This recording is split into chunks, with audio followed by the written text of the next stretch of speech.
இன்னைக்கு என்னோட பர்த்டேனால என் ஃப்ரெண்ட்ஸுங்களாம் வீட்டுக்கு வராங்க. நம்ம பிரியாணி செய்ய போகிறோம். நாங்கள் ஃபஸ்ட்டு அரிசி நல்லா சேர்த்துக்கலாம். நம்மளுக்கு தேவையான அளவு எண்ணெய் ஊற்றிக்கலாம். இப்போ வெங்காயத்தை போட்டுக்கலாம்.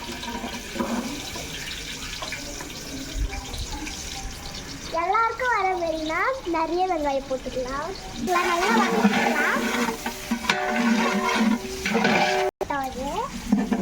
இப்போ நல்லா வெங்காயம் நல்லா வதங்கிச்சு. இப்போ தக்காளி போட போகிறோம்.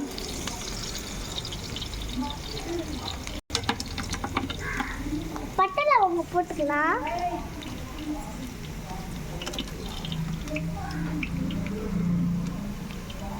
பட்டை லவங்கம் ஏலக்காய்.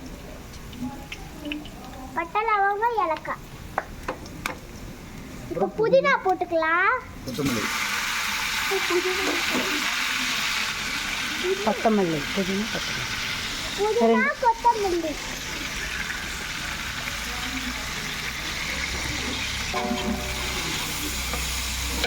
இஞ்சி பூண்டு பேஸ்ட் போட்டுக்கலாம்.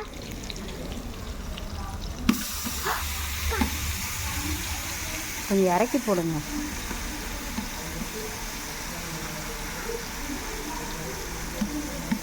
போதும் போதும். பச்சை மிளகா போட்டுக்கலாம். மூடுங்க எண்ணெயை.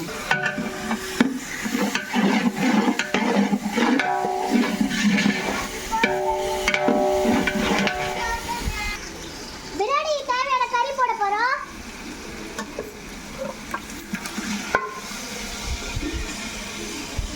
இதுவே அனல் அடிக்குது. கழிப்போங்க.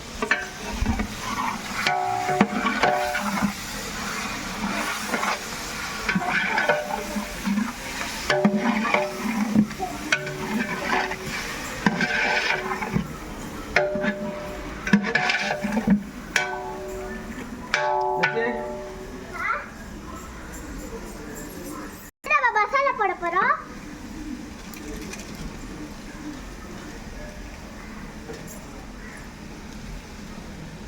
ரெண்டு பாக்கெட் மசாலா. காரம் தூக்குறாங்க.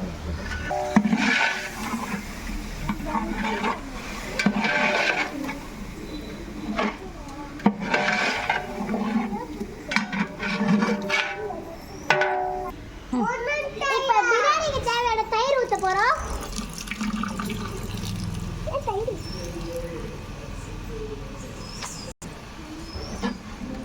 ஊற்றிட்டு நல்லா கிண்டணும். இல்லைன்னா தயிர் கட்டி கட்டியாக வந்துடும்.